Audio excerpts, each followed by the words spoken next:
Alright, hey guys, how you doing? This is basically Carnifex 101, and that's what I'm going to title it.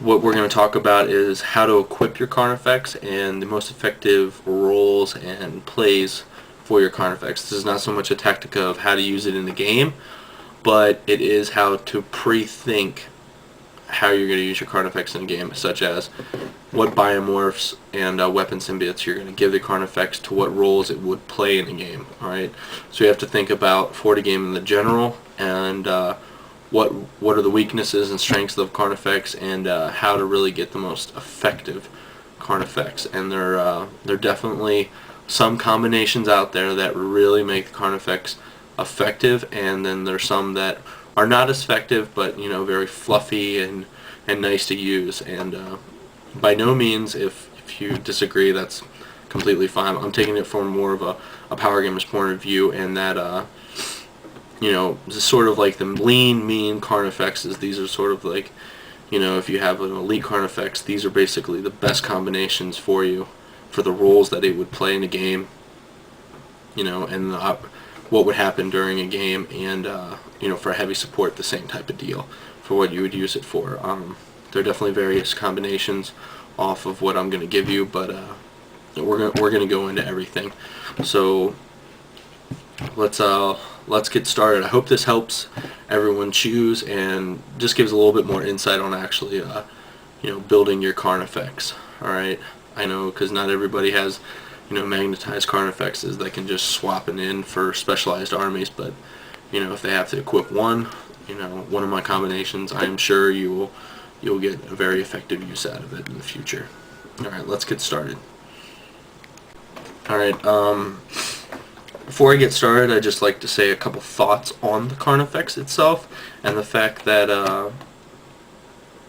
it really there's a couple points for you to consider so you guys understand my logic and where I'm coming and going with what I'm saying. And I'm not saying there aren't specialized cases or specific tasks that a Carnifex can be tailored for to basically be optimized for against a specific army, or if you really want it to be like a character hunter or things like that. But basically, I'm going to use a Carnifex in a very general role, and thinking about it from multiple situations and most likely situations that you're going to face on a tabletop.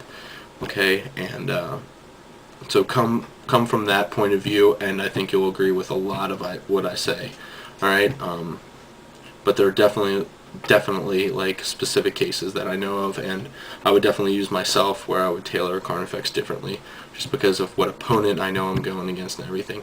But if you're going to like a tournament and you really want like the lean, mean list, these are pretty much the configurations that are going to get you most bang for your buck, as you would say, for point cost.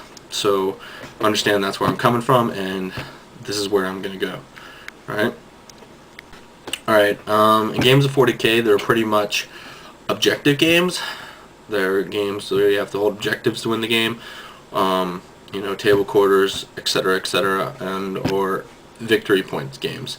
Basically, if almost everyone always thinks in terms of victory points, will this unit get its points back? Okay, you don't always have to think like this, but it's a good general way to start to think about, is this the most effective unit, or is this really going to do that role correctly? Okay, or is this going to increase the value of another unit if like the synergy, using the bows correctly is going to do it.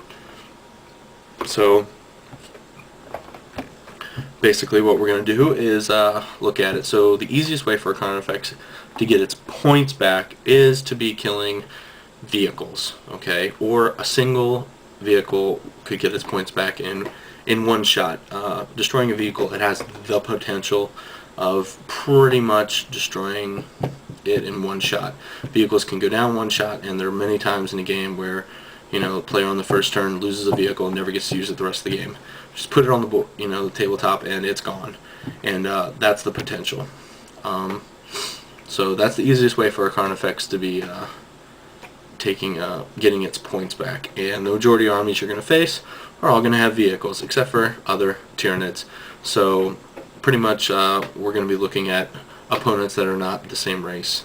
Okay, and that's what we're going to be thinking, since 70% of all the armies out there are some type of marine or a marine equivalent like Necrons. So we'll think sort of on that terms, or like in a tournament setting, it's about the same deal. So so it's a lot easier to destroy a vehicle, because it can only take one potential shot to take down a vehicle than a whole unit. Okay, and Carnifex weapon symbiotes don't really have that much power to actually take down a whole unit at one time. If it does, it would be really weak and not worth that many points, such as like orcs or Imperial Guard that are really low armored, and it could wipe it out with a Barb Strangler shot, or some sort of that long. Won't really get its points back on that. But in all the units that are small enough and are tough enough to be wiped out, in one round of shooting, or maybe two, usually are tough enough to withstand the Carnifex, such as those 3+ and 2+ saves, because any Carnifex's best AP armor penetration is 4, which is the Venom Cannon. So not really too much help there. So we have to think on terms of its role. If you think about it in terms of other armies, the Tyrant equivalent of a tank is Carnifex. And what do tanks typically do in other armies? Hunt other tanks. Okay, that's typical. I'm not saying that's always the case, but that's what the Carnifex is there for the Tyrannid army basically to do. Okay, so we're going to look at it from that point of view. Okay. Sorry, guys, I have a little, nose. I'm a little sick. But, so the next point is, so what we wanted to do is kill vehicles and or elite units if they're, it's feasible. But the easiest way is basically take down vehicles, tanks, anything like that. So what we want to do is think about what's the easiest way for a Carnifex to do that. And so you think either a close combat Carnifex, or you think a shooty Carnifex. And it's easier for a Carnifex to take down any type of vehicle shooting. Okay, it's why? Well, main reason being that it pretty much takes 1/3 of the game for your Carnifex to get into close combat with a vehicle. And even if it does get there, sorry, I'll take that back. Most likely, most players that are smart enough not to get their vehicles anywhere close to a Carnifex, and all vehicles, well, I mean, 99.9% of vehicles that are not walkers, move faster than a Carnifex, can move up to 12 inches. So they can stay away from a Carnifex if the player is, actually understands what a Carnifex can do, which, is a lot, but not in close combat. Just doesn't have the speed to get there and to catch up to vehicles. It'll be chasing them around all day. So what you'd have to do is use some sort of tactic where you sort of bottleneck it into a corner, and then the Carnifex can charge. But it's a lot of tactical planning, and so for that very reason, we're looking at it. Looking at best way to do it is to equip it with shooting.